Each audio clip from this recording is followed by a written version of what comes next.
Order! Order! You are an incorrigible delinquent at times. Behave yourself, man! But we're going to start with Brexit, and even I am now beginning to feel a bit of a heavy heart when I utter those words, because everything has gone so far down the sort of road of what incomprehensibility. I don't know anymore whether or not it's worth trying to conduct conversations about the ongoing Brexit situation in a civilised or in a friendly fashion, because I don't know that you should be allowing people to lie. To lie, that's again already a strong word. To fib, to embed, to pretend to themselves, let alone to other people. So Jeremy Hunt today, or rather yesterday, but obviously it makes the newspapers today. Businesses going bust is a price worth paying for a no-deal Brexit. And I think this is the morning on which I do feel utterly bamboozled about what to do next. Because sometimes you make these predictions, don't you? And you know that I've been burying myself with predictions for the last 3 years, almost all of which have tragically come true. I'm sure they all haven't. I'm sure if we really put our heads together, we'll be able to come up with one that hasn't.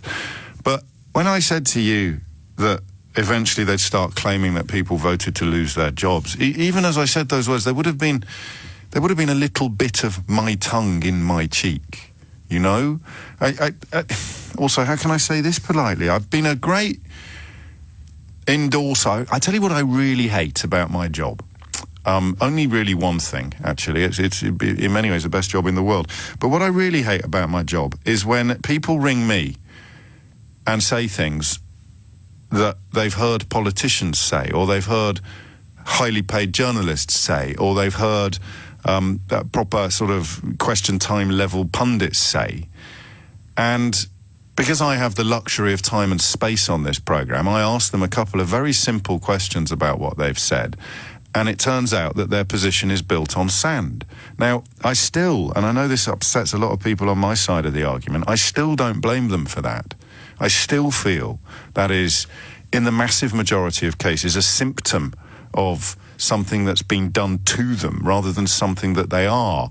I find it much, much harder to forgive the politicians and the professional pundits for building these castles in the air. But for people who don't do this for a living, you know, I still don't think there's much shame involved in having got it so horribly wrong. But when people started ringing me a couple of years ago to say that they knew that there was going to be job losses, is that 2 years? I'm probably exaggerating. It's probably only about 18 months ago, isn't it? It's so hard, one loses track of time in the Brexit vortex. But when people started saying that they knew that there'd be job losses and they knew there'd be economic damage, I didn't really I'm not even sure I thought it would come to that, as they said it. I don't think they did either. I think they were just trying to get to the end of the day, you know. What are we discussing today? Oh, we're having a conversation about Brexit. Well, what's the story? All of the government's economic assessments, all of the, you know, properly informed business projections, even the pocket economist of Jacob Rees-Mogg's group, the ERG, they're all describing enormous damage to industry and or agriculture. But I didn't think anybody meant it.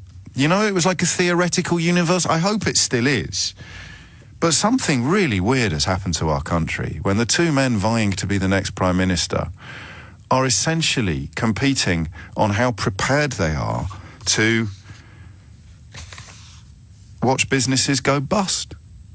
Jonathan Coe, who is, a superb author. I've had the pleasure of sharing a stage with him, actually, in the last few months. And he's just made a superb point, which is that Jeremy Hunt talks about doing it with a heavy heart. And you know that the first alarm bell started ringing when he was in my hometown of Kidderminster a couple of weeks ago, talking about, and I've looked into this story a little bit more, the tale of a factory in Cookley. 250 people currently work there, and the statement he made was that this business will go bust if we press on with our no-deal Brexit. This business will go under, and somehow that's a price worth paying for a no-deal Brexit. Now, look, again, painfully trying to sort of impose some sort of reason upon the situation. I suppose if you worked there at Titan Wheels, I suppose if you worked there and your business went bust, chief executive, who has to try to stay above politics, has given a quote to the local paper, Kidderminster Shuttle, which featured my dad's byline a decade ago, believe it or not. The Kidderminster Shuttle reporting that he said, ideally for us, our passports will change colour and everything else will stay the same. Now, if that business goes under, a business that goes back generations in my hometown, Jeremy Hunt says it's a price worth paying for a no-deal Brexit. I mean, you know that I'm going to ask you at some point what we get in return. But if another business opened up in Cookley with 300 jobs, which were comparable in status and pay to the jobs that we're losing, potentially, under if tariffs are introduced, then, you know, you would have to sit here and say, phew. Something really weird happened on Twitter. I've had a couple of run-ins on Twitter over the weekend, which I always like to bring you up to date with. Not because... I think if it's the Conservative chairman, the chairman of the Conservative Party, who is taking to Twitter to pass off a 6-month-old story as, in his own words, positive news. And it turns out that this transition agreement that was signed with Switzerland 6 months ago actually doesn't include services. So by my reckoning, and as ever on the programme I could be wrong, by my reckoning... That means that we're losing over half of our current trade with Switzerland, and the Conservative Party chairman trying to pass it off as positive news and getting into ludicrously childish exchanges with gobs on sticks like me. This is really scary for our democracy. Brandon Lewis, I'm sure, will accept my invitation to come on the programme. If not today, then as I've offered, any time between 10 and 1, Monday, Tuesday, Wednesday and Friday, or 10 and 12 on Thursday between now and October the 31st. Because this agreement with Switzerland that was agreed 6 months ago, he was tweeting about it at the weekend to try to distract attention away from the EU's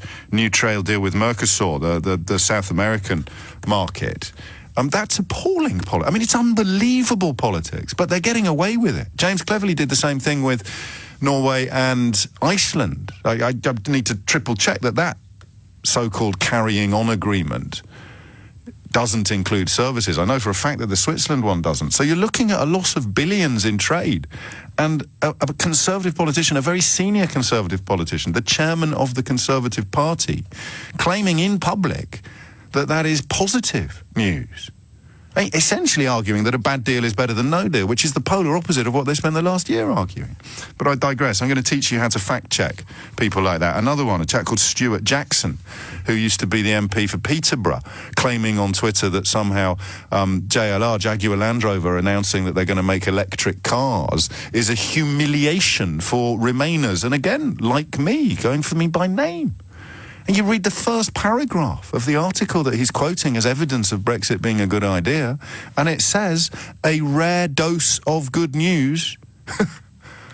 A rare dose of good news for an industry beset by Brexit uncertainty. These people, they're not just sort of... It's moved beyond what you might call a traditional exaggeration or embellishment. They are dressing up bad news and claiming that it's good news. It's quite incredible.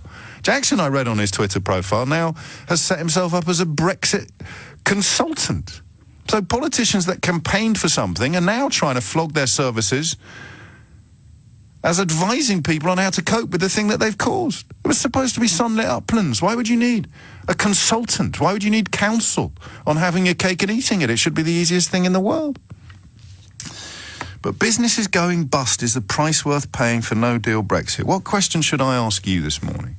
How do we, together, even if you're still persuaded that this is worth doing, I don't want to alienate you, but I can't see how you're processing this information yourself. The two men now vying to be our next Prime Minister are competing on who is most ready to cause businesses to go bust. There's no argument anymore about what no deal is going to do. This was why the Kidderminster speech by Jeremy Hunt was so chilling.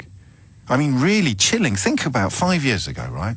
Before all this mess started. Could you imagine if somebody paces away from 10 Downing Street were to stand up in public and say, I'm introducing policies that will deliberately see businesses go bust? That's what's happened to Britain. That's where people like me, I can't even say people like me, that's where I don't understand anymore. What is going on? Two men competing to be Prime Minister, essentially on the grounds of who can be most cheerful about shutting British businesses. Matt Hancock, when he was running for the leadership campaign, took Boris Johnson to task for his comments F business that Johnson had said, and Matt Hancock said FF business. Now he's fallen into line, essentially got his little bowl out, begging for a job in the cabinet. It's astonishing, and they're all insulated from it financially. They're all insulated from it financially. That's what really scares me. You know, that people pretended to be sort of cross or confused about why Jeremy Hunt was asked about how rich he is a couple of weeks ago. And it shouldn't matter, usually, in politics. But if you're standing up saying businesses going bust is a price worth paying for no-deal Brexit, and you've got 10 or 20 million pounds in the bank, I'm afraid it's profoundly relevant. Because you go to Kidderminster and you look at a town that is nowhere near its pomp, nowhere near its heyday, a town that has had the industrial heart ripped out of it over a century as the carpet industry went into epic decline. And you look at some of the businesses, quite niche businesses. Used to be a big, I don't know if it's still there was a big speedboat business in Kidderminster for a while, believe it or not. And you know that the people who work there, the people who work on the production lines that are left in my hometown, they don't have 10 or 20 million pounds in the bank. When you say to them, businesses going bust is a price worth paying for no-deal Brexit, they say to you, who's going to pay my mortgage? Who's going to pay my rent? And Boris Johnson and Jeremy Hunt seem to me, and their facilitators like Stuart Jackson and Brandon Lewis and James Cleverly and Matt Hancock and all of them now. What do you say? Who's going to pay my mortgage? If business is going bust is a price worth paying for no-deal Brexit? I don't get it. And if you do, please call me this morning on 0345 6060 973. Why is this a price worth paying for your no-deal Brexit? Just tell me why. Give me something that we could take, if not to the bank, then at least to the sort of, well, I don't know, if it's not actually going to be a financial improvement, the emotional bank, call it what you will. Businesses going bust is a price worth paying for no-deal Brexit. Just tell me why. 0345 6060 973. And you can't say because we voted for it, because nobody voted to lose their job. Nobody voted to watch businesses go bust. People voted for promises of improvement. Nobody voted for a trade deal with Switzerland that is demonstrably and enormously inferior to the one that we currently have. The chairman of the Conservative Party describing it as positive news. And this is Kafkaesque now. This is beyond surreal. This is senior politicians, many of whom have large personal fortunes, telling you that you voted to lose your job. And you're still cheering them. Can anybody make sense of that, whatever side of this particular story you might be on? They're telling you now that you voted to lose your job, and you're still applauding them. 0345 6060 973. It's 10:18. Two little corrections. It's 350 jobs at a factory near my hometown in Kidderminster that Jeremy Hunt has said a no-deal Brexit would wipe out, but it is somehow a price worth paying. And the speedboat factory to which I referred apparently hasn't been there for about 5 years. I hope it moved rather than went under. That was an unintentional pun. So, the headline's pretty stark. Businesses going bust is a price worth paying for no-deal Brexit, says Hunt. The competition is between Boris Johnson, who's doing it with a sort of characteristic carelessness and smiles, and Jeremy Hunt, who says he's doing it with a heavy heart. My question to you is what is the result? It's a price worth paying for what? What do we get in return for, in the case of this factory in Cookley, 350 people not knowing how they're going to pay their bills, potentially, by this time next year? 22 minutes after 10 is the time. Andy is in Morden. Andy, what can you tell us? Yes, hello. Good morning, James. I'm a first-time caller to LBC as well. Very welcome, thank you. Not only is it a case of not being able to pay your bills if you go out of business. I run a very, very small business, a micro business. We're a family business. Yeah. Myself and my son works for it. So he would be thrown out of work. I would be out of work. I wouldn't be able to pay my mortgage. I wouldn't be able to pay my bills. Now, I'm sure that if I went to my mortgage company and said, look, sorry, Brexit has made me not be able to pay my bills, would they give me any quarter? Would they? Hell.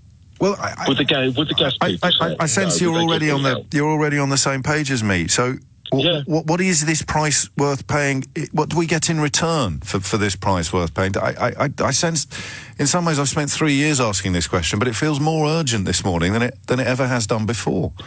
I think all it will do is just make society a much less fair place. It will create lots and lots of problems because people will become unemployed, and you'll end up with the Brexiteers saying, "Oh, well, it's worth every single job loss."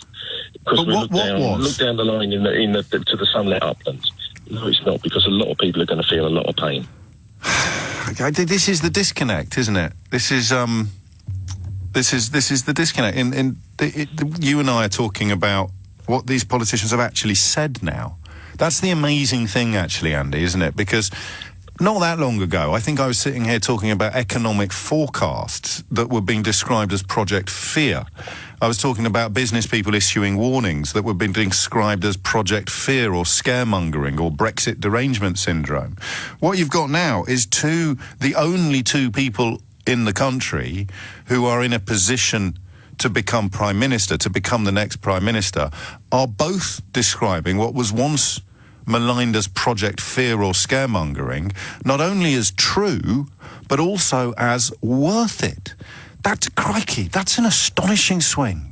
So all of the people that would have been bombarding me not that long ago, I think maybe even in 2019, certainly in 2018, they'd have been bombarding me with claims that you can't listen to the CBI and you can't listen to the Treasury and you can't listen to the Bank of England and you can't listen to Jaguar Land Rover or Nissan or Toyota. Don't listen to any of these people. It's all Project Fear. It's all Project Fear. And now the two men running to be Prime Minister are standing up and saying it's all true, but it's worth it.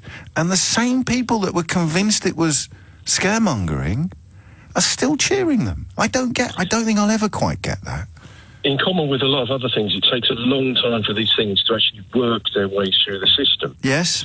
And what we're talking about is the reality of modern-day life for ordinary people with ordinary jobs out there.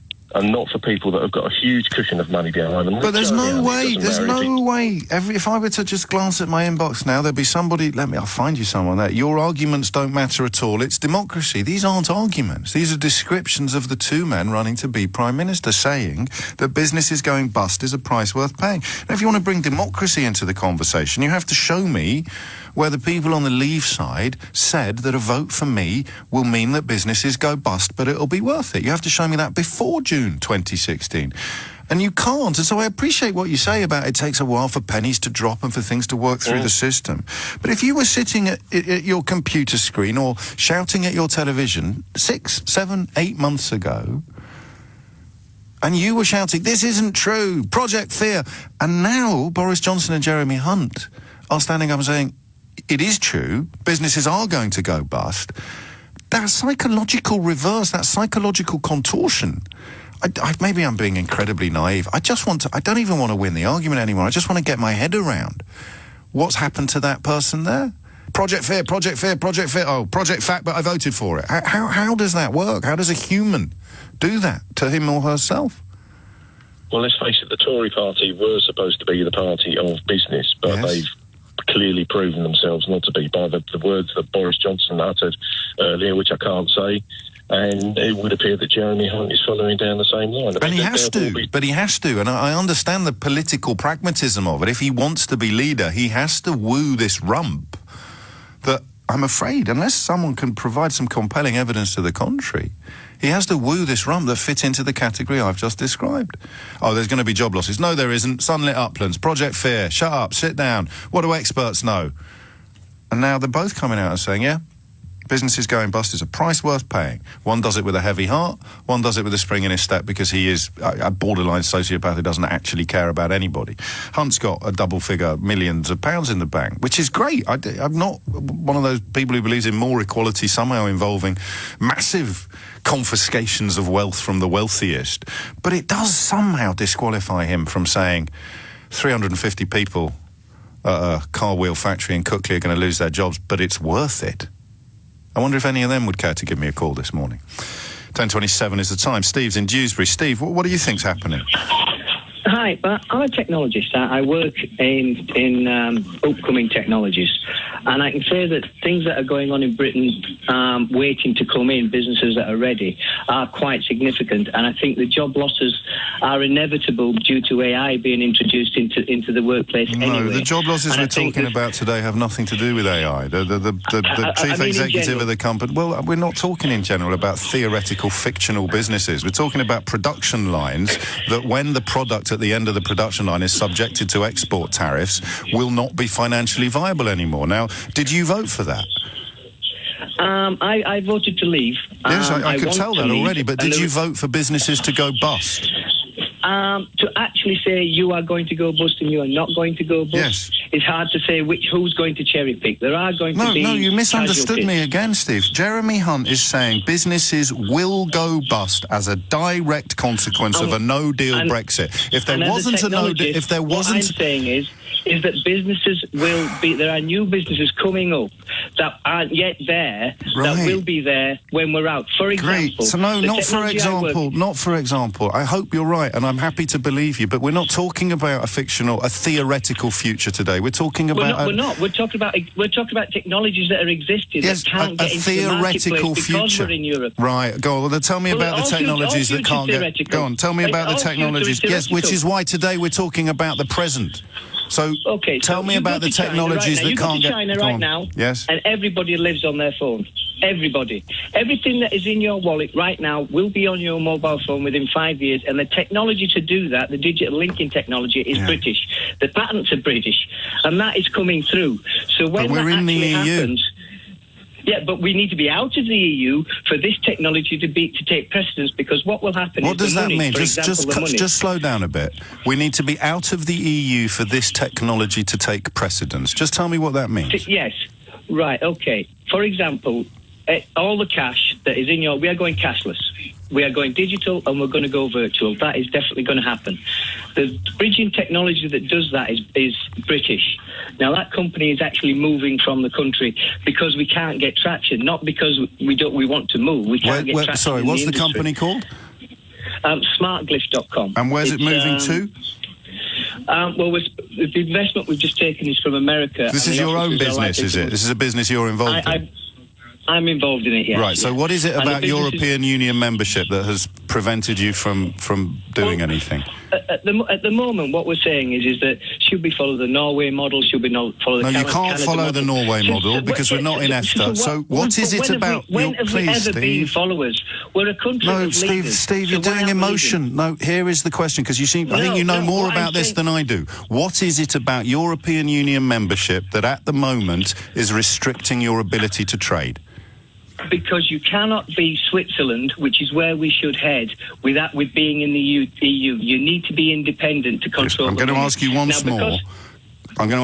Switzerland, of course, is in... What is it about membership? No, please, Steve. What is it about membership? Just tell me, because I'm happy to believe you, that restricts your ability to do business. Right, the reason Switzerland is Switzerland and is not in the EU is because it needs to stand independent when it comes to money. Can you just please answer the question?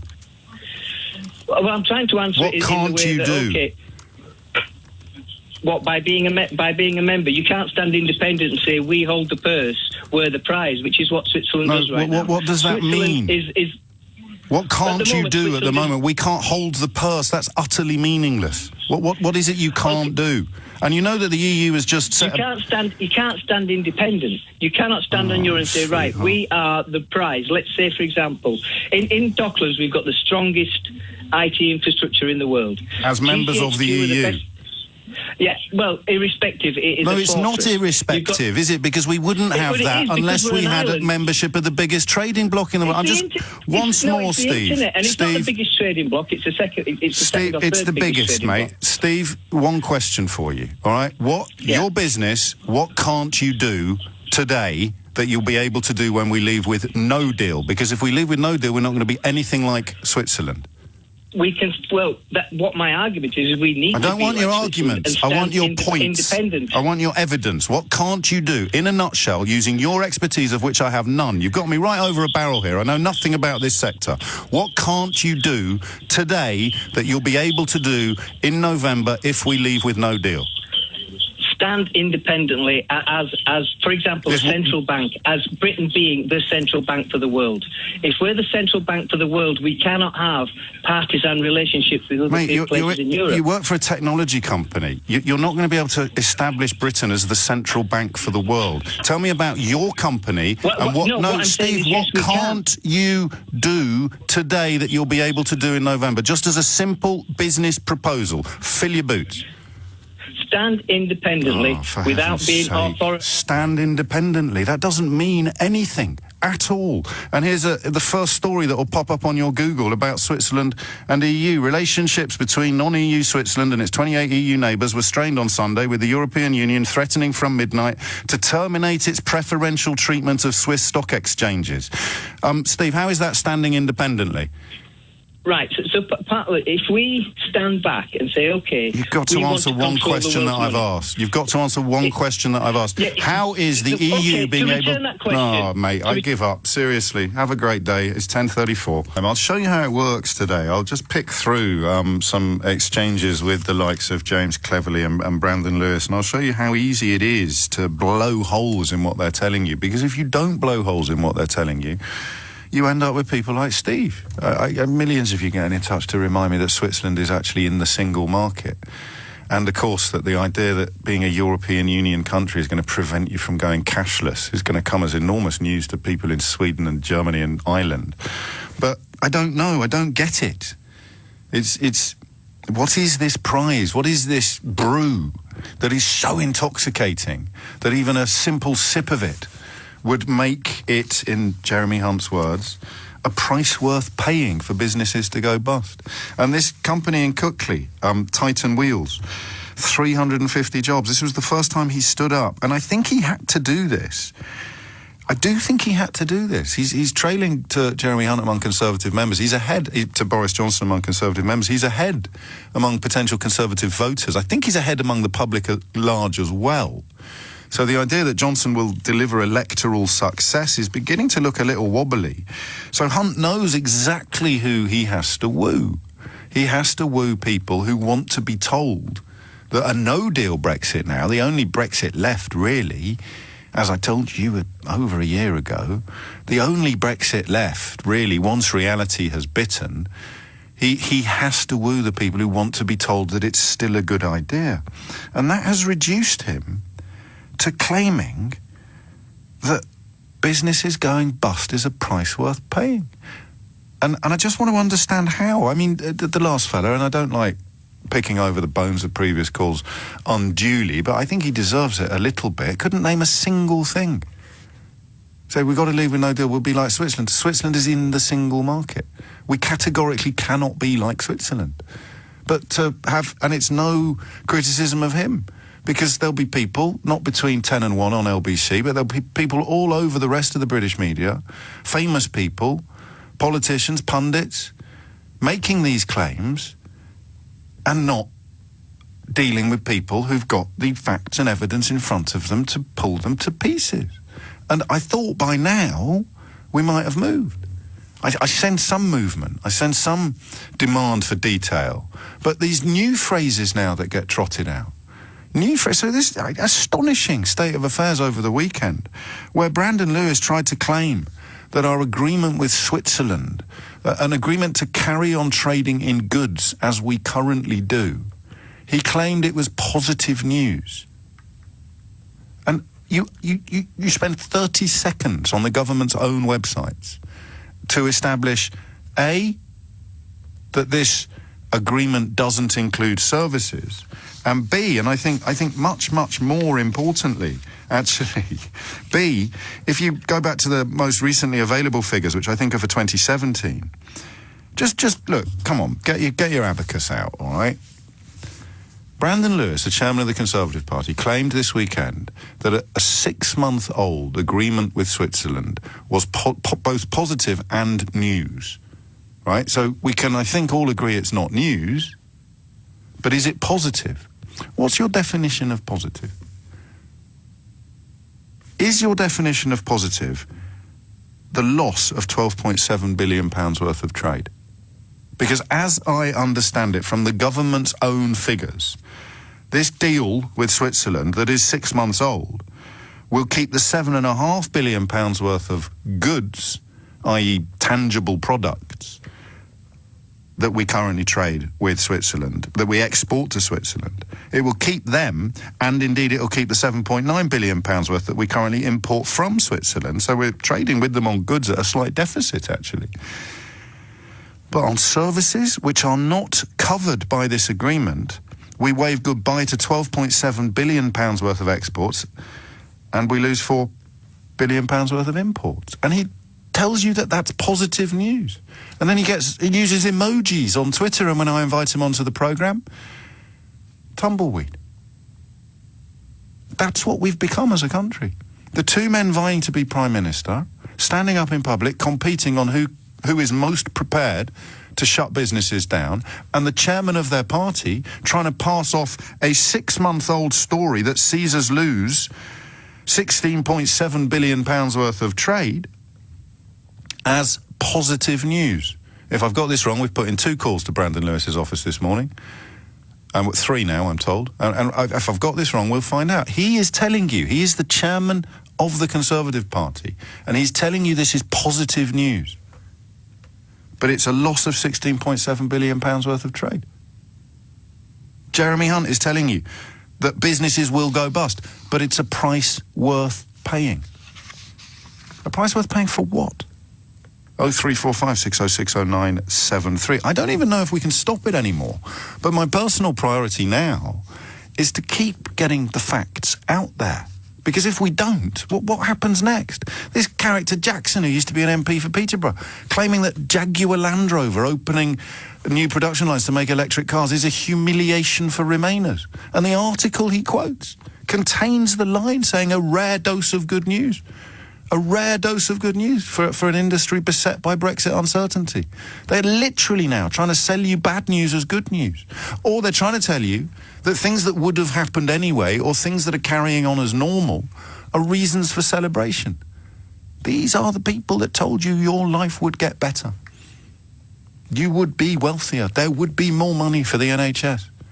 And now they're telling you that a loss of £16.7 billion worth of trade with Switzerland is positive news? I don't know. I can't even remember. But did we ever live in an era where a chairman of a major political party would be hauled over the coals for inflating such ludicrous balloons of nonsense in public? I don't know.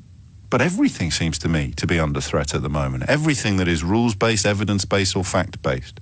Unless you can tell me what it is we get in return for this price worth paying for a no-deal Brexit. What do we get in return?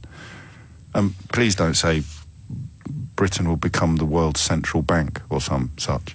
It's 10:45.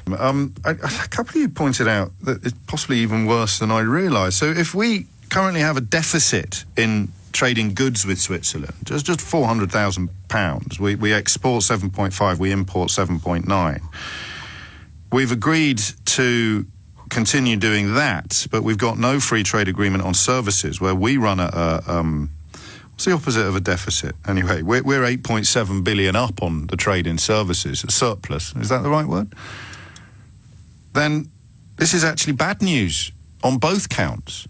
So we move from being, in total, we move from having £20.2 billion worth of exports and £11.9 billion worth of imports from Switzerland. We moved to having £7.5 billion worth of exports and £7.9 million worth of imports. So we moved from surplus to deficit.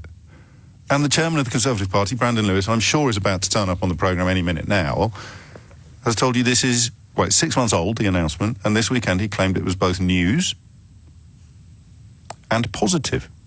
What's going on? Seriously. 0345 606 0973. And yes, of course, the new Mercosur trade deal is huge, as Julian Suffolk reminds us. Many people don't seem to know what what we're losing. And that's why Lewis and Cleverly this weekend we're trying to punt stuff that was 6 months or 3 months old with regard to Norway, Switzerland and Iceland, and all of which represents a diminishment of our current status, because the European Union has signed a deal with South American trading bloc, which is huge, potentially. Now, again, in this world of absolutism, it's not all good. Irish farmers are going to be unhappy about what it might do to their beef markets. There is always rough with smooth. But why would the chairman of the Conservative Party and a minister in the Brexit department be punting old stories on Twitter that actually, when you dig down into the detail, reveal that we are going to be worse off than we currently are, under the terms of things they're saying we should celebrate signing? There are two answers to this. One is they genuinely don't understand, and they're just doing it like Pavlov's dogs. You know, they're doing it they genuinely don't understand that the three countries which they're celebrating us having a retention of some current status with, they genuinely don't understand that this is actually a diminishment in our status, a massive diminishment in our status, or they do understand, but they think you're too thick to follow it. It's one or the other. I can't think. If there's a third option, tell me what it is. Ivor is in Crystal Palace. Ivor, make sense of it all for me. Pour oil upon the troubled waters of Brexit mania, Ivor. Over to you. You asked for oil, sir. Yes. Oil I shall give thee. So my perspective on this, James, is I'm British. Live in Britain. I've lived here for half my life. It's my home. But I'm also originally from New Zealand, and I've also lived in Germany, and I'm a German speaker. So I've got a pretty good perspective of how Britain is perceived around the English-speaking world, but also in terms of how we're perceived on the continent. And you know, as unpopular as it is to sort of bring in an outsider's perspective on some of this, because I think this debate has become so bum-clenchingly insular, you know, Brexit is actually a stroke of genius. Go on. Because we will, regardless of what happens, and I think it's going to be an unmitigated disaster, a no deal, but what's baked into Brexit is the ability to be able to have your cake and eat it. On the one hand, Brexit is about an inflated sense of superiority, which goes right back to our unresolved imperial history, and this notion that we are British, we are the former rulers of an empire in which the sun never sets, etc., etc., etc., and yet at the very same time, we are the victims of this great European superstate on our borders, and we're at risk of becoming a colony. This is the victimhood coupled with the exceptionalism, which is it's a contradiction in intellectual terms, but emotions and intellect are two very different things. And they go hand in hand. You can't have a profound sense of victimhood without a profound sense of superiority, and vice versa. And I think that's what's so fascinating about Brexit, is that even in the event of a no deal, which all of the rational way of looking at this, all of the indicators, all the sensible predictions are suggesting this is absolute economic suicide. The reason it's catnip for so many people is it's like, well, this is a chance to just prove yet again why are they so how hard done we've been by. And yet they're still reluctant to say so. Even after 3 years, people are still reluctant to stand up in public and actually tell the truth and say, yes, I don't mind if 350 people in Cookley lose their jobs, or if, Port Talbot or whatever other, God knows how many jobs have already been threatened by the prospect of a no-deal Brexit, or already actually been lost. Yeah. People won't stand up and say, yes, but, because what comes after the but? You end up sounding like the fella on earlier who just starts gibbering about central banks and standing independently while claiming that we need to be like Switzerland, which is in the single market anyway, so precisely not a destination we can aim for with a no-deal Brexit. It's beyond gibberish. For a very, very long time now, Brexit has stopped being a rational cause and effect argument about membership of a particular club. It's become an obsessive cult of identity politics. It's like, I feel like a snake eating his own tail sometimes, because I say why, and ultimately, if people are honest with me, and some of them are, occasionally, They'll just say, because of how I feel, it will make me feel better. And then you say, why will you feel better? And that's where it all falls apart again. But at least the honesty about an emotion rather than anything that's evidence or fact-based. I didn't see this day coming, did you? When the two contenders to be our next Prime Minister are essentially competing on who's most prepared to bankrupt British businesses.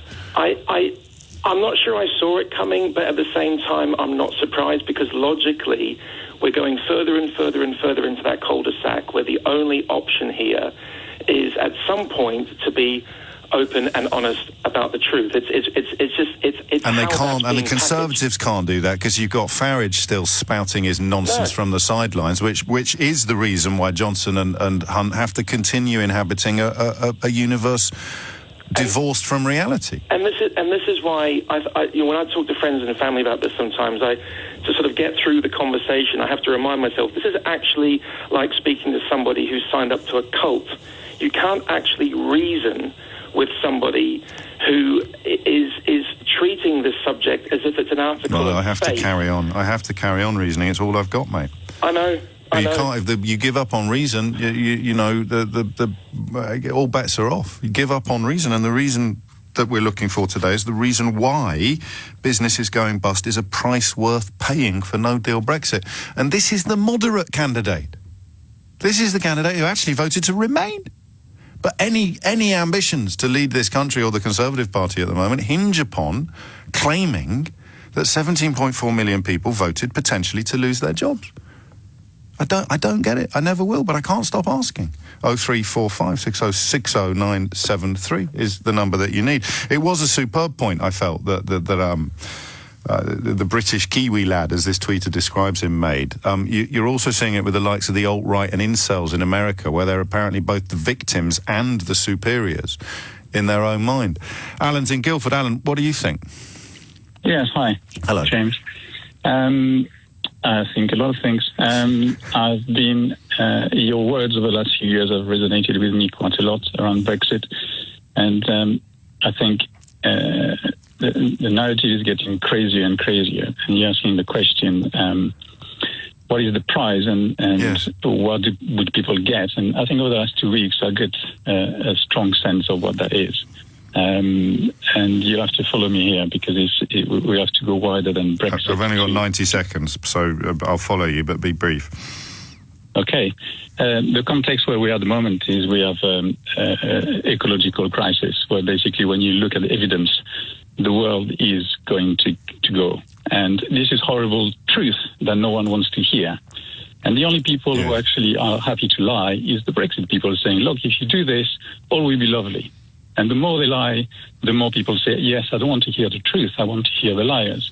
So this is why. The price is getting in a world that is not real. So when this is what Brexit is, it will make people feel better to know they're in a world that is imaginary. How long does it last? If you lose your job and a politician is telling you that everything's great, do you still? I mean, because the history of sort of the madness of crowds and the success of demagoguery and populism, do people still feel that they've got their shoulder to the wheel, they're helping the country by losing their job? That's not a facetious question. I think it's psychologically possible. Yeah. And because it's crazy, it's therefore not conscious. So there's this unconscious madness, thinking, it's worth paying because I'm going to feel better. I don't know why, but actually I don't want to hear the truth. So this is why I think out of the two candidates, the one that lies the most will win. Well, then it's a foregone conclusion about who's over the line, isn't it? I mean, it's Boris Johnson all day long, as everybody knows. I think Alan's right. I like that analysis. And yet, I guess Darryl says it's still 4 months to go, James, so pace yourself. That's solid advice. Solid. But that's the point, isn't it? It's my attempts to unravel this in the same way that you might do a mathematical sum are probably doomed. Because, forgive me, but I think I'm arguing with people who think 2 + 2 = 5. It's 11 o'clock. Come at it from whatever angle you want. Good calls today, but not obviously the calls I want. The calls I want are from people who make sense when explaining why business is going bust is a price worth paying for no-deal Brexit. That's the moderate Conservative leadership candidate, Jeremy Hunt, a man who voted to remain. Now, I get the word optics isn't correct here. I understand the mechanics of this phenomenon. The mechanics of this phenomenon are that you can't become leader of the Conservative Party unless you win the support of people that would rather leave with no deal at all than not leave. Okay? The question is, it's a moral question, a question of character perhaps, but I could even make a case for Jeremy Hunt believing that in that context, against that backdrop, and with a leader of the Labour Party at the moment who clearly wants to leave the European Union as well, but wants the Conservative Party to be taking the blame for the immediate negative consequences of that. It's sort of win-win for Corbyn down that road, so don't expect any movement or help from that side of the House of Commons. So I think if I was Jeremy Hunt and I was lying awake at night having a crisis of conscience, and I think Hunt probably has some sort of conscience in a way that Johnson perhaps doesn't, some would suggest from his record, I think Hunt would say, well, I believe I can keep a firm hand on the tiller as we enter these choppy waters. And what they're doing now is beginning to admit just how choppy the waters will be. But what I find almost impossible to comprehend. I think if I hadn't done this job for 3 years, I would find it impossible to comprehend. But obviously I've had a ringside seat as this grooming process has taken place.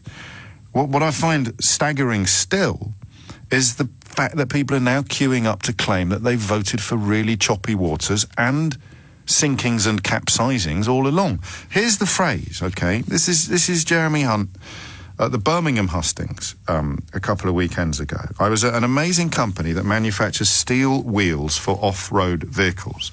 They've got about half the European market sewn up. That's a staggering British business success story. It employs just over 350 people just outside of Kidderminster. Their margins are about 4%. A 10% tariff on their products would wipe them out. So there would be an economic impact of no deal. Why? 350 people. And then all the rest of them as well, all the other companies that supply the sandwich shop round the corner. If it's where I think it is, there's probably that pub by the lock in Wolverley that does a little business with them on Friday afternoon. All of that's under threat. If that was the only way to deliver Brexit, then I'm afraid we have to do that, because that is what people have voted for. And we are a democracy first and foremost. So again, if you find some of the people that contact this programme a little bit hard of thinking when they say things like, oh yes, but democracy, I still don't think you can get cross with it. Well, it's chicken and egg, isn't it? Is Jeremy Hunt simply repeating their nonsense in the hope of winning their votes, or are they repeating his nonsense in the hope of hiding from reality for a little bit longer? Either way, they're complicit in this, and my money will always be spent on defending people who aren't in it for their careers, who aren't in it for a living, the people who don't do this for a living. There is nothing democratic about claiming that people who voted to be wealthier and economically healthier actually voted to be poorer and or unemployed. Nothing democratic about that at all.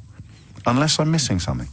And if I'm missing something, 0345 6060 973 is the number that you need. What time, I just need to do a little bit of housekeeping on the programme. What time is Brandon Lewis coming on? What?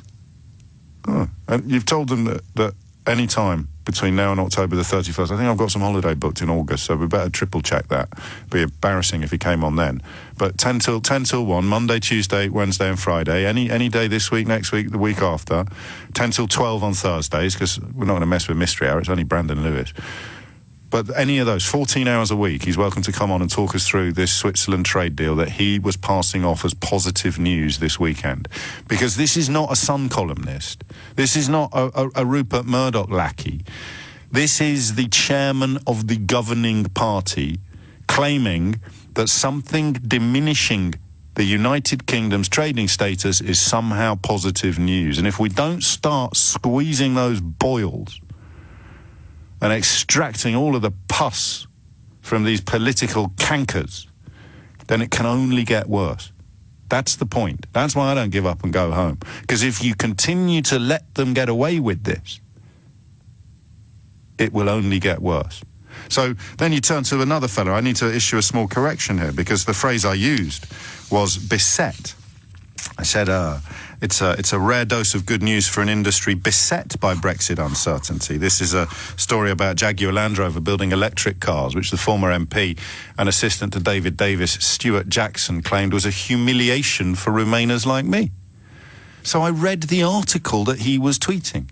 I read the first paragraph of the article that he was tweeting. And it didn't say a rare dose of good news for a business beset by Brexit uncertainty. It said a rare dose of good news for a business battered by Brexit uncertainty. I'm happy to make that correction clear. But here is someone who is now trying to charge money to advise on Brexit, claiming that a story describing an industry battered by Brexit is somehow a humiliation for Remainers. If you don't keep calling this out, reality actually disappears. You could argue that it already has, because so far not a single person listening to this programme has even attempted in a comprehensible and rational way to explain why businesses going bust is a price worth paying for no-deal Brexit. Why? 0345 6060 973. Mark's in Hitchin. Mark, what would you like to say? I'd just like to finish that end of that sentence for you, because that's what Jeremy Hunt is deliberately not saying.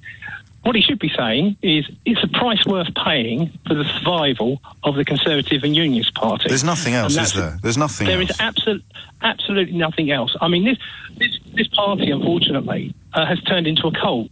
Last week, we saw that YouGov poll. We saw over half of those polled, which was, I think, a poll of 900 Conservative members, saying they would throw Scotland under the bus for Brexit. They would throw Ireland under. So much for the Union bit of their conservatism. And then what was more frightening, and although didn't get a lot of say about it, was over half of them were prepared to destroy the Conservative Party. Yeah. When the monster is prepared to devour itself and not see the outcome of what it wants, I mean, at that point, you've got to say it's a cult. It is pure ideology. Well, I know what cults believe in. They believe that, you know, the elephant can bestow gifts of immortality, or they believe that the world is secretly ruled by lizards, or they believe that our bodies are made up of tiny alien molecules that combine to create... No, these are what cults believe in. Or they believe that the world is going to end on June the 7th, or they believe that a religion and a cult, it's a very, very thin line, but they might believe that the Messiah is going to arrive tomorrow and lead us all into eternal joy and light. I know what cults believe in. What do these cults believe in? And yes, you did hear me correctly. Oh, I did hear. Yeah. Well, I assume it's just blind ideology. No, it must be more than that. They must believe in something. What is it? Well, it's not based in any logic and it's not based in any fact. Therefore, it's all emotive. It's a fact that we will become this great imperial power, which we will not.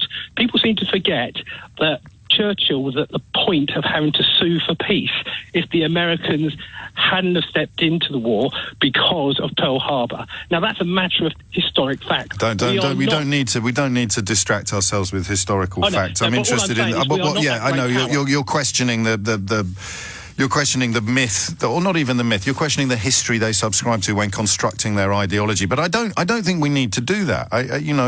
We don't need to do that. We just need to look at the now. And you can say putting the great back into Great Britain without knowing what great actually refers to, or you could talk about 2 world wars, 1 World Cup. But this is about looking forward. And looking forward, I just want someone to put something on the horizon that is worth running towards, and they can't. That's the most incredible thing. I think, to be honest, I think the people who are almost, as I say, following this cult-like, haven't, they don't know what else to do. They probably in their waters know this is really bad, and as you said, a lot of them will be insulated by their own personal wealth. I don't think they do, because they'd stay quiet. You wouldn't stand up and start cheering, would you, if you were secretly fearful that you might have done a boo-boo? Well, absolutely. Or would you, actually? Would you? I don't know. You double down. Well, there's a lot of people in the Conservative Party who would say they are not wealthy, and they if it goes into a no deal, I think they're going to get a very big shock when their investments, their house prices, and the small wealth they maybe do have will start to hit the ground. And then, they can move their funds to Dublin, can't they, like J-Dog? Oh, well, I wouldn't like to say that. But I think the other thing they need to be, some of these people are very clever people. I used to run an international business. Now, if France had decided to pull the plug on the EU, and I would have my sales teams all over France, going, right, they're going to leave, they're going to get hit by tariffs because they're being so ideology about Get it. in there, lads. We're going to steal their market. Yeah. Forget about what the EU are doing. This is going to be a Brexit bonanza for businesses in Europe, because what on earth do we do or make that they can't replicate themselves? If Come we here, sank come and into build the it sea here. tomorrow- Come and build it here. Come and build your Airbus wings here. Come and build your cars here. Come and do Absolutely. this here. And- We've and already got unfortunately- we've got the supply chains in place. We've got the transport infrastructure. And by the way, we won't treat you like weird foreign invaders. I know, and you know, and that unfortunately is going to hit many people's own pensions, because we invest in British companies. It's going to, you know, it's going to hit loads of investment across, you know, the land, and these people, they just seem to want to follow this ideology. Which is, we can do it. We can do it. I envy you, because you're not. We do different things for a living, and you can chalk that up, ideology, cult, whatever word you want to use, and that's enough for you, right? That gets you through the day. That's enough understanding. That's all you need. I can't do that. I can't somehow, and I don't know why, whether it's a professional or a personal problem, but I refuse to believe that if you are given enough evidence, you will still deny the evidence of your own eyes and ears. I refuse to believe that, my fellow man and woman, my fellow Brits, if you like. I refuse to believe that they will still argue that the Emperor is fully clothed, even as the Emperor's advisors are saying his nudity is a price worth paying for a no-deal Brexit. But I think what you're finding, James, you're talking about a minority. You're talking about 160,000 people get a vote and we don't. I think, and I'm not going to start the second referendum. No. I genuinely believe if there was one, I think the outcome would be significantly different, because the evidence which is available, and all the people who have again, I envy you. Yeah, but the people who are shouting the loudest are the people who have the media platforms. You know, Yes. you know. Luckily, you open your lines out to people like me, so we can have our say. But you know, I heard Andrew Mitchell yesterday. I'd rather be talking to supporting the people whole who disagree with me, actually, almost every... No offence, Mark, no offence at all, but seriously, we always keep a couple of phone lines free if we can for people. There's certainly one free for Brandon Lewis this morning, but he's gone very quiet. Go on, Andrew Mitchell, what? Yeah, so, you know, Andrew Mitchell, what a short memory we have. You know, he went to court, was found to be lying. And we Did he? think Are you his sure? argument- Well, I think you'll find... On the Plebgate story, yeah, I don't think it played out for him, but we'll double-check that. Yeah. No, that's right. Yeah, no, you're quite right. Yeah. So why should we trust these people? You know, we've just seen Boris most of the week not telling us the truth, you know, saying GATT 24, as I well knew, could not be put into place because we need an agreement, a deal, even if the deal's a one-liner saying we'll agree to have GATT 24. Which they wouldn't do anyway, because it's a precursor to a trade negotiation. Yeah, the one thing I learned when I was dealing with in Europe with my European colleagues is these people, A, are very good negotiators, and B, they are quite resilient, and C, I think they've come up with a fair deal, and in if you like, their minds, that's the best we can do, given the red lines we were given. What more do you want? And I'm almost ashamed to how the world must be seeing us now, and in particular how the Conservative Party and behaving. I say this cautiously, Mark. I say this cautiously, but I think the next stage will involve concerted attempts to shut down descriptions of reality. I think the next stage will involve concerted attempts to, particularly, I've noticed it on social media, to actually silence people pointing out the truth. I think I experienced that personally myself over the weekend with Brandon Lewis, the chairman of the Conservative Party, who tried to claim that a 6-month-old story that sees us lose billions of pounds in trade with Switzerland was positive news. And he singled me out personally. And the same with this Stuart Jackson bloke, who admittedly is a bit of a non-entity, but he was in the Department of Brexit. He was an advisor to David Davis. He was in Parliament claiming that a news story that contains the phrase "a rare dose of good news for a business battered by Brexit" is somehow, and you have to presume he didn't have the wit to read the article, he just thought the headline suited his bizarre needs, but claiming that is a humiliation for me personally. That's the next stage. It's literally trying to claim that black is white, that ignorance is strength, that freedom is slavery. That's the next stage, and it's happening under our noses. It's happening on our watch, and still the massive majority of this industry is, I don't think they're complicit. I don't think they're going along with it. I think they're genuinely, as we saw in America with Donald Trump, they can't quite compute the scale of the con, because the people perpetrating the con are their friends and their colleagues, people that they've been interviewing and crossing swords with for 30 years, people they'll appear on Question Time with and then all go for a drink afterwards. They might even be the godfather to their children or the godmother to their children. So the scale now is something they can't actually compute, which leads us to a place where Jeremy Hunt claims that businesses going bust is a price worth paying for no-deal Brexit because that's what people voted for. Who voted for businesses to go bust? Well, I suppose when you remind yourself of Patrick Minford's comments about what would happen to manufacturing in this country, you could make quite a strong case for saying that the only people who voted for businesses to go bust are the members and acolytes of Jacob Rees-Mogg's European Research Group. Whew. And this is what I mean by the dangers of having our reality skewed and denied forever.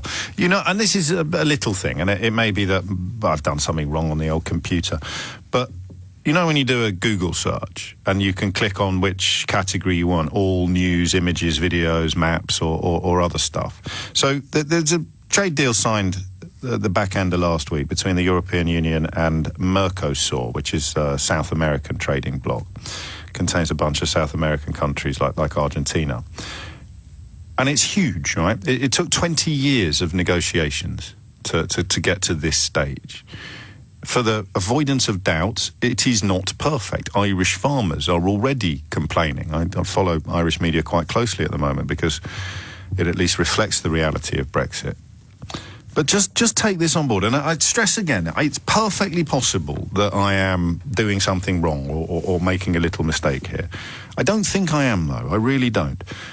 How important is this deal? It's hugely important. It would see tariffs cut on EU exports to all of these South American countries by about £4 billion a year. So right off the bat, that's £4 billion that British businesses currently pay to export their gear that they won't have to pay. Sorry, that's £4 billion that EU businesses, including British businesses, currently have to pay. That they won't have to pay overnight. Now, in the context of Brexit and Britain, how big a story is that, do you think? A huge trade deal after 20 years of negotiations. And where is it being reported? So where do you get your news from?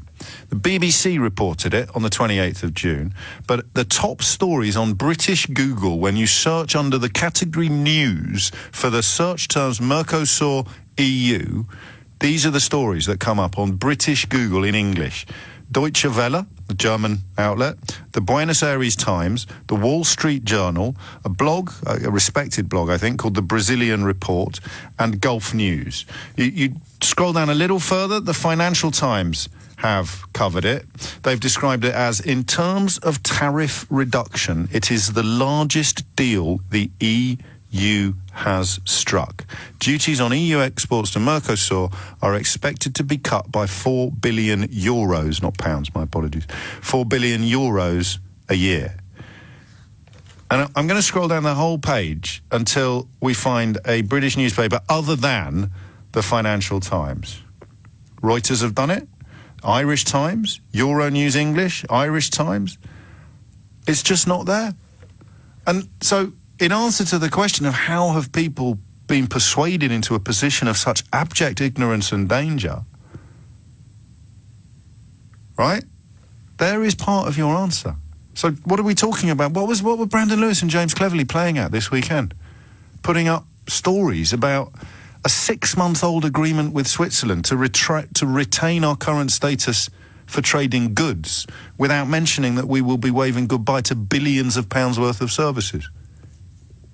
Why would they do that?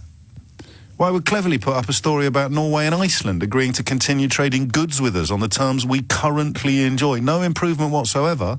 And without services being part of the agreement, it's a massive and demonstrable diminishment. It is categorically and clearly worse than what we currently have.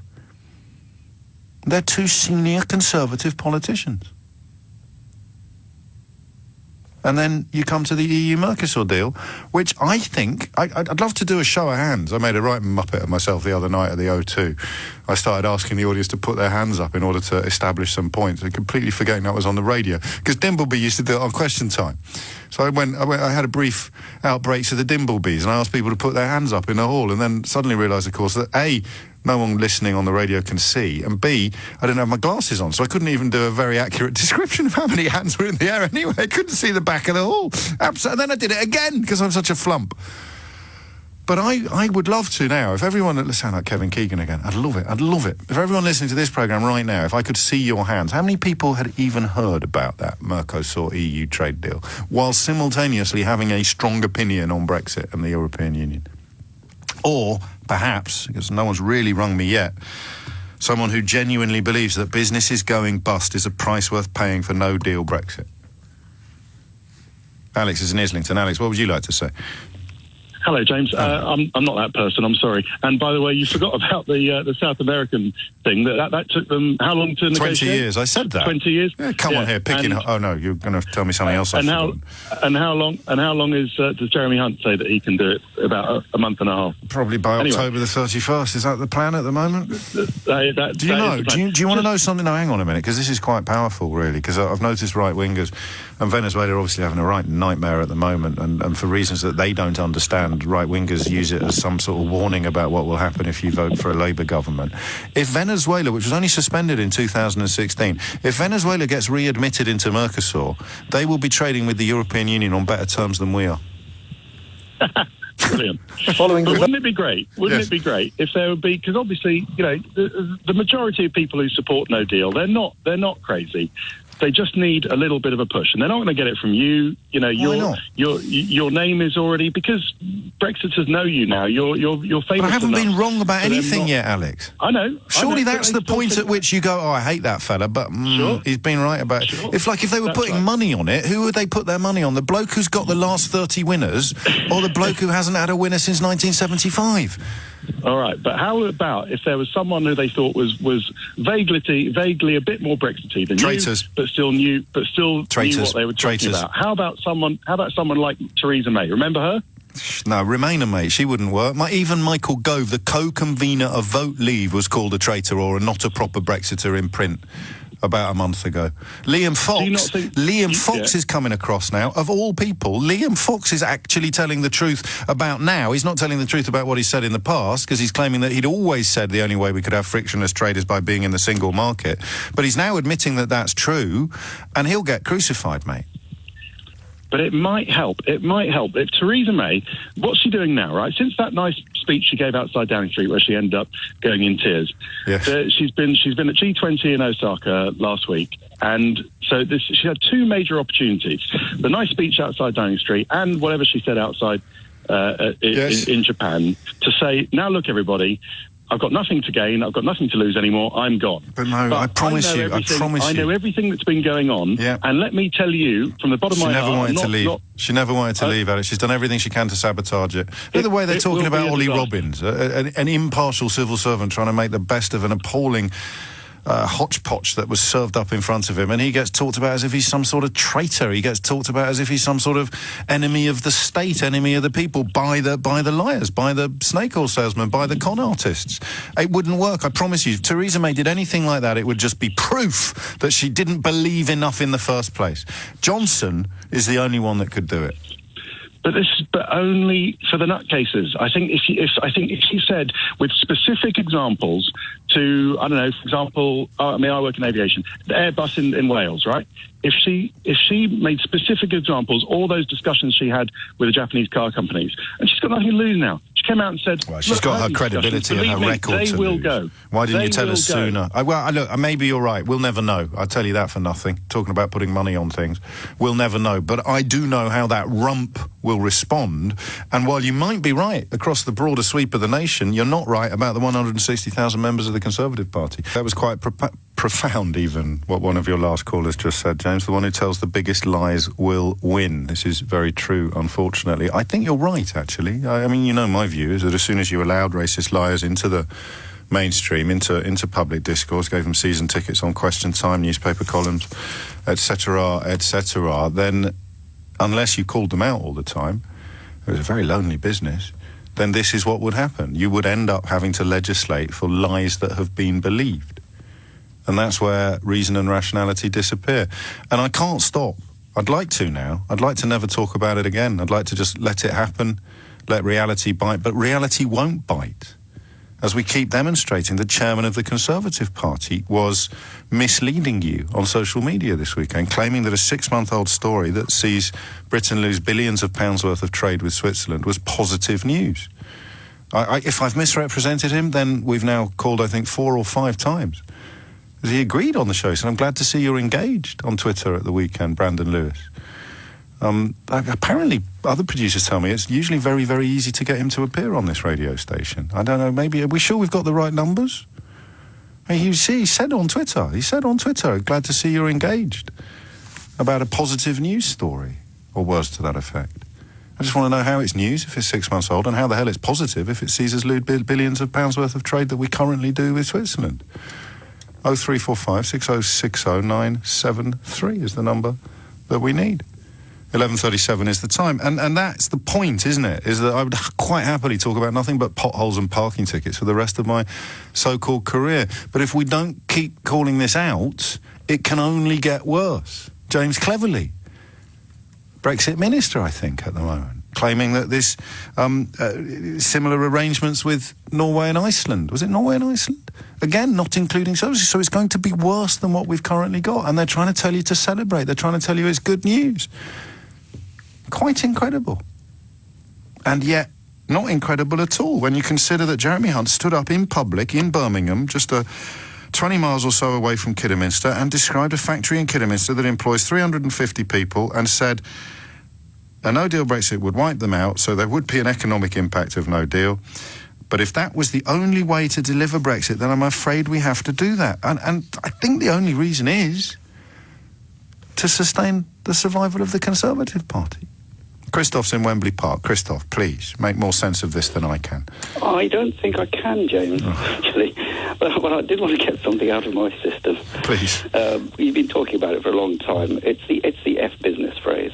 Yes. Now, there was a time when I would have had a smidgen of sympathy if an elected politician were to utter such a phrase, yes. F business. And that sort of sympathy increased quite a lot when there was the prospect of TTIP. I don't know if you remember it, the Transatlantic Trade and Investment Partnership. And I think there was a lot of controversy over the so-called ISDS, which is the Investor State Dispute Settlement process. Because, I suspect this is more your field of expertise than mine, so I'm happy to listen. I'm not an expert at this store. I'm just a reader and a thinker. That'll do. Essentially, that was a mechanism which would allow businesses to sue governments if a government did something that would cause a business to lose profit, essentially. And they were sort of... So there are circumstances in which you think elected politicians should perhaps put brakes upon the ambitions of business? Well, I think the ISDS were traditionally used for, rather dodgy governments where businesses wanted to be sure that they could sort of get some compensation if the government did something, that was greatly to their detriment. And as I say, my sympathy for democratically elected politicians having, a say over businesses without fear of being sued, kind of increased then, because I think I'm following you. I was thinking in terms of big business, and the government being able to silence criticism, or bringing new tax policy or something like that, which could cause the business to lose profit. And I said, how dare you have the idea that a business can sue a democratically elected government? Now, I wonder whether what could happen if there's a no-deal Brexit is that some businesses will get together and actually try to sue people, given that they kind of made promises in their manifesto, the Leave manifesto, who said we would make a legal deal with the European Union before we tried legally to to leave. I think that the fellow whose name temporarily eludes me, who tried to take Boris Johnson to court on this, I think that if I've understood the ruling in that case properly, it is that you can't apply contract law to political manifestos. Yeah, and that would be kind of a setback for that sort of thing. But this is that was a, I think, a sort of publicly funded, crowdsourced, funded effort. But this could be big corporations that might take part in something like this. So they'd have deeper pockets, but I don't know that, and they could take. They may not succeed, but it would be. Do you know what I'd love to see? Was it Nissan or Toyota that got the letter off the Prime Minister? Tell me. In 2016, I think it was Nissan in Sunderland, and they received assurances that made them publicly pledge to stay put for a while. I'd love to know what was in that letter, because that might constitute contract law. Oh yeah, it could. You never know. Of course, I mean, it could just be that some of the big corporations simply choose to cut their losses and then move their plants and forget about it. Your assumption about it being good for democratically elected governments occasionally to tell businesses to F off, for want of a better word, was built on presumptions that presumably aren't in place anymore. Correct. Right. It was built on the assumption that you know, a democracy would kind of behave rationally and elect governments, you know, that would act in the national interest, if you like. Yes, and they're not. They're deliberately not. They're consciously not. They're admitting that they're not acting in the national interest. They're saying this is, well, they're dressing up, protecting the Conservative Party from imminent oblivion, as somehow reflecting the wishes of 17.4 million people, not a single one of whom has been prepared to ring me today and say that they did vote for businesses to go bankrupt, which is a bit odd, you know, especially with me being so cuddly and everything. Thank you, Christoph. I'll move on from this at 12. We'll catch up with Theo, I think, about Jeremy Hunt's latest pronouncements. After 12, we're going to return to a story that is... It's incredibly difficult, actually, to police this. They talk about Cliff Richard's calls for people accused of sex abuse to remain anonymous until charges are brought, as opposed to simply being under suspicion. I think you'd have to have a heart of stone not to feel sorry for what Cliff Richard went through. And the decision of the BBC to send a helicopter to film his flat being turned over or his house being turned over by police who found in the event nothing, that actually beggars belief. That's Kafkaesque. But I came off the back of the child sex abuse scandals that have swept the Catholic Church, my own two schools, and everything from football coaches and beyond, right through up to and including the grooming gang scandals from the north of England and the Midlands. Utterly convinced that we absolutely had to give people coming forward with these sort of accusations full and frank support. Absolutely convinced of it. And I'm not as convinced as I used to be for a whole heap of reasons, some of which we can't talk about because of ongoing legal cases. But the certainty I had in my heart that we have to give people coming forward, because I was thinking about lads I went to school with who'd waited 30 years to come forward. I was thinking about girls in Rotherham and elsewhere who did come forward and essentially got told to get lost, get told to shut up and go away. Seemed to me clear, and I hope it still will be at the end of our conversation. But Cliff Richard makes a very compelling case, doesn't he? I kind of wonder whether I didn't factor false accusations into enough, or whether that is the price you pay to provide genuine victims of abuse coming forward with the space and the support that they need to feel brave enough to do so. UK manufacturing slows to its lowest rate in about 6 years because the stockpiling that businesses were doing in order to prepare for a no-deal Brexit has been completed up to a point. But everything's going to be great because Boris and Jeremy say so. Oh, no, they don't. They say actually everything's going to be awful, but you voted for it. And yet today... So to be fair, can we drop a couple of these lines, just so that, because I can say now no one has rung me to say that they voted for businesses to go bust, and Jeremy Hunt is claiming that you did. So I don't get it. Luckily, Jeremy Hunt has been delivering a speech today in which I am 174% certain he would have clarified all of the confusion surrounding his claim that people voted for businesses to go bust. Theo Ushwood was following proceedings so that you don't have to.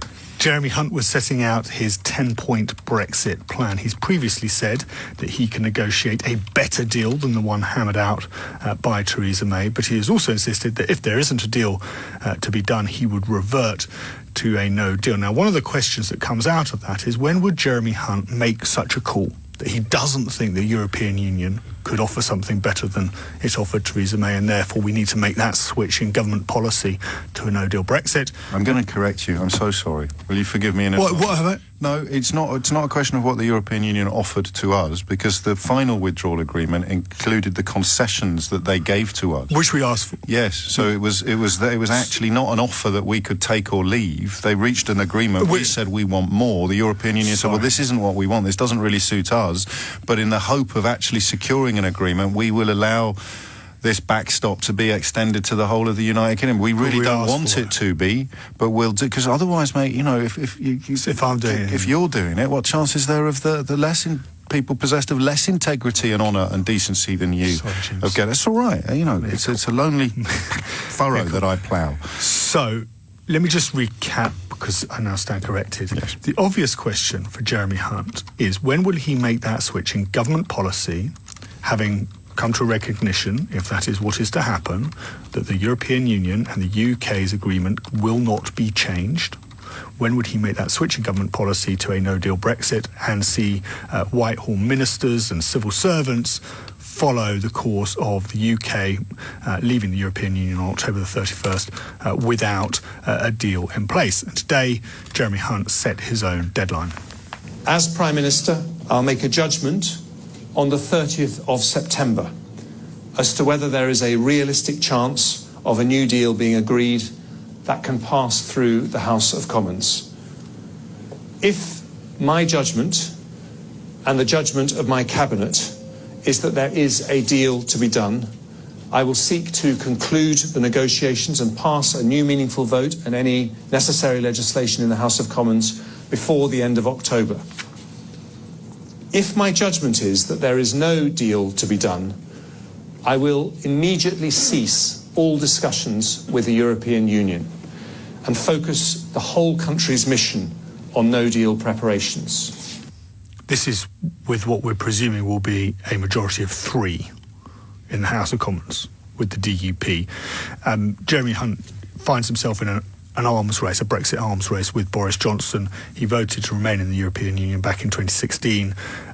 He's previously said since that he would now vote to leave the European Union because of the way the European Union, in his view, has behaved since that vote. You're sighing? No, not at you. Just the facts, Theo. You crack on. We don't need a red button commentary on my facial expressions or exhalations. I just worry because you've got me on. No, I'll let you know. It's only clarifications, not corrections. Okay. He pleaded with his own MPs not to block a no-deal Brexit, and he asked his rival to insist upon using the correct facts. I urge any colleagues thinking of blocking a no-deal Brexit to reflect that you may, in fact, be making it harder to get a negotiated exit by giving the EU misplaced confidence that we'll give ground and ultimately increasing the chance that we leave without a deal. But I also urge others to be clear with people about the facts. There is no implementation period without a deal. There is no recourse to GATT 24 without the agreement of the other side. You can't do a trade agreement with yourself. Just on pleading with... But that is an interesting thing for him to say. It's true, of course, but, you know, we've been explaining that it was true for 6 months. Jacob Rees-Mogg appeared on this programme. God knows how many times he's been on this radio station claiming that GATT 24 is the swimming pool without the ball, the diving board without the swimming pool viable or doable. But you see, this is the great fear, but not the fear, the truly terrifying thing at the moment is Jeremy Hunt there, while claiming that people voted for businesses to go bankrupt, is actually telling the truth about GATT 24. But with this ludicrous Brexit party, it still calls itself a party. Do we know the selection process for their MPs? Is it? I know there's no hustings, there's no...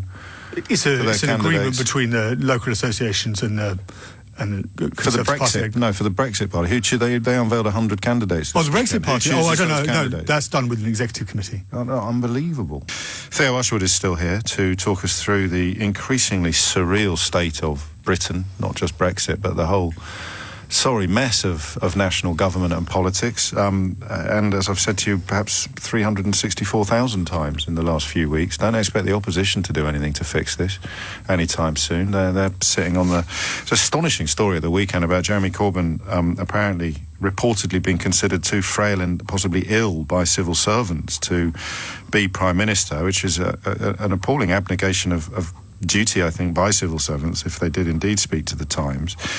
But the claim was that he is being propped up by all the people around him and doesn't really have much say or understanding of what's going on day to day. And the story was greeted by all the people around him claiming that it was nonsense. Make of that what you will. Theo Ashford is still here. Where were we, Theo? I was just going to tell you about when Jeremy Hunt stood up and said because the government bailed out the banks in 2008 at the height of the financial crash, it was now time that the government would be prepared to bail out the farmers and the fishermen. While we are committed to open trade, we will not be naive or careless of the legitimate defence of our industries, including those which have played such a vital role in our nation's story. So we'll develop support funds to provide direct assistance to those most in need. We spent just over £1 trillion bailing out the banks after the financial crisis. So if we did it for the bankers, why wouldn't we do it for the fishermen and farmers as well? There is a slight hypocrisy here. Hang on. I don't say this very often. Am I wrong again? No, you're not, mate. Don't worry. I think we might have reached a new peak. I'm very, very reluctant to say that with regard to Brexit, because every time you think things can't get any worse or madder, along comes reality, or Marc Francois, to make everything worse and or madder. But we're going to have to bail out the fishing industry now. Yes. But it's only 2 years ago that we realised the only things they had left to cheer about were blue passports and fish. So surely if the only reason left to vote for Brexit was because it would improve our fishing industry's situation... Right, yes. We've got passports left. Well, why... I'm just going to give my head a wobble. The industry that needed us to leave the European Union in order to improve was fishing. But if we leave the European Union, fishing is going to need a bailout from government. Yes. A bailout which there was nothing to prevent the government giving to them prior to leaving the European Union, had they been so minded. Or that might have fallen foul of European competition law. I don't know. I don't care anymore, because you're now telling me we're going to have to bail out the only industry that they claimed we needed to leave the European Union to help. Yes. That's according to what Jeremy Hunt just said just now that I played you. But there is a hypocrisy here. Go on, James, in that the narrative from the Conservative Party from 2008 through to 2015, the austerity narrative was because of course it was. We can't. But we can't afford things because it's we have a deficit, a structural deficit year on year of spending when the Conservatives took over in 2010 of £160 billion we were spending, and that was because we were in a recession, and that would happen because of the global financial crisis. And now we're doing what Jeremy Hunt hasn't mentioned and didn't mention in that is that we are leaving the European Union because he is implementing the result of 2016, whereas the global financial crisis started with the mortgage lending in America, which we didn't have anything to do with. And that wasn't something we pursued. Of course, it was events, dear boy, events. But Philip Hammond tweeted this morning. He is still the Chancellor of the Exchequer, although we hear very little of him. He is pretty adamant that, and I shall quote directly, the fiscal firepower we have built up. This was the money that he accounted for in the last budget. That the 22 to 25 million. The government were effectively putting into the bank for the event of Brexit, so of a no-deal Brexit. The fiscal firepower we have built up in case of a no-deal Brexit will only be available for extra spending if we leave with an orderly transition. I don't understand how you can have an orderly transition and a no-deal Brexit, but we'll leave the word standing. If not, it will all be needed to plug the hole a no-deal Brexit will make in the public finances. So Jeremy Hunt and Boris Johnson are not only competing about who's most enthusiastic about bankrupting British businesses, they're now arguing about how they're going to spend money that the current Chancellor of the Exchequer says won't exist. Yes, so... Great. So and the fishing industry needs a bailout.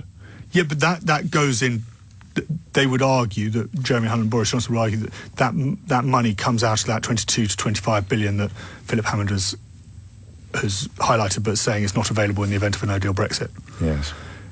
No, and I should also mention the £20 billion extra for the NHS to 22-23. Philip Hammond has also previously said that isn't going to be available in its entirety in the event of a no-deal Brexit. And Jeremy Hunt's telling Boris Johnson to remember the facts. Yeah. What happens next? We do this until 22nd of July, and then we get the winner. And then he would give himself 2 months and 1 week to negotiate with the European Commission about somehow getting them to retreat from the position they haven't retreated. If Jeremy Hunt wins. And that's just for a withdrawal agreement, the trade agreement that might follow. If we that's separate. We look at the Mercosur example that's just been announced. That took 20 years to negotiate. Yeah, that's completely separate. No. The other thing is that Jeremy Hunt there was an announcement at the weekend that he was going to employ Stephen Harper, the former Prime Minister of Canada, to negotiate. Yes. But it should also be mentioned that we've been offered Canada by the European Union. We were offered that in April last year. That doesn't contain services. Yeah. And it would also still involve a backstop on the island of Ireland. That's where Canada's obviously different to the UK. Because they don't have a land border with the European Union. But we have been offered... They said, the European Union said, if you lose Northern Ireland, if there's a border down the middle of the Irish Sea and Northern Ireland remains within the customs union, you can have a Canada-Sarbit deal. And did you see, finally, because it would appear, I mean, this is beyond funny now. It's beyond, I don't know what you'd call it. Did you see the story about passports last week? I forgot to mention it on air. I get so overcome by what's going on in the country. The company that is going to be making our new passports is... 170 jobs were lost at the factory here that made the old ones, and the company that's got the contract to make the new ones is German-Dutch. Yes. So did you see this? So the facility is elsewhere. I can't find the story. It's very important, this. But they lost it. They lost the contract. It was last year, wasn't it? Yes, but I think the job losses were only just announced. Oh, well, I mean, obviously for the people who lost their jobs, that's... Passports and fish, right? Yeah. So we've got blue passports, but the people who made our old passports... You were banging on about passports and fish. Endlessly, because I genuinely believed... mate, you know, I don't like you using the phrase bang on. I was... No, I was joking. Because I thought I was taking the mickey out of Brexiters when I said all you're going to have left is passports and fish, right? It turns out that the people who currently make our passports have just lost their job, and the new contract has gone to a German-Dutch company that will be making them in the European Union. Yes. So we'll be paying tariffs, were we, to get them in? Under a no-deal Brexit? Under a no-deal Brexit, yes. Because there's no customs union. And Jeremy Hunt, presumably Boris Johnson will do the same, because they have to at least match each other on these sort of promises, has now confirmed that in the event of a no-deal Brexit, we'll have to use taxpayers' money to bail out the fishing industry. Such is the damage that Brexit would do to the fishing industry. Yes, and farmers as well. Yeah, but I never said farmers. Oh, right, I only said sorry. fish. I said passports and fish, and I thought I was joking. I thought it was funny to have such scant return upon this act of epic... But Mr Hunt is saying that's what the British people voted for. National self-harm. They voted to bail out the fishing industry. No, they voted to leave the European Union. Yes, because they thought that would improve the fishing industry and it would be good for our passports. Well, there were other... Were there? But the whole point about the fish and passports line, Theo, is that that's all that was left yes, after I all get the that. other stuff had disappeared. I understand that. So what happens next?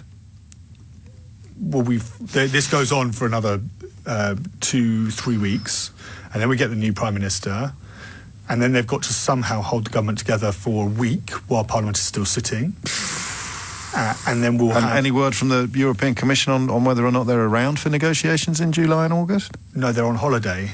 And they're reappointing these key positions. They're reappointing the key positions. The new president of the European Commission takes his post on the 1st of November. And any word from Jeremy Hunt on why they couldn't, if they can bail out the fishing industry and the farming industry, and of course, as he reminds us, they could bail out the banks. Is there any word on why they couldn't bail out the public sector and the disabled over the course of the last 9 years? No, but Boris Johnson's saying that he's going to end the public sector pay freeze. Right, because we're going to be better off than we were when it was introduced? And Jeremy with Hunt's money that Philip Hammond says doesn't exist. And Jeremy Hunt's also going to cut corporation tax to 12.5%.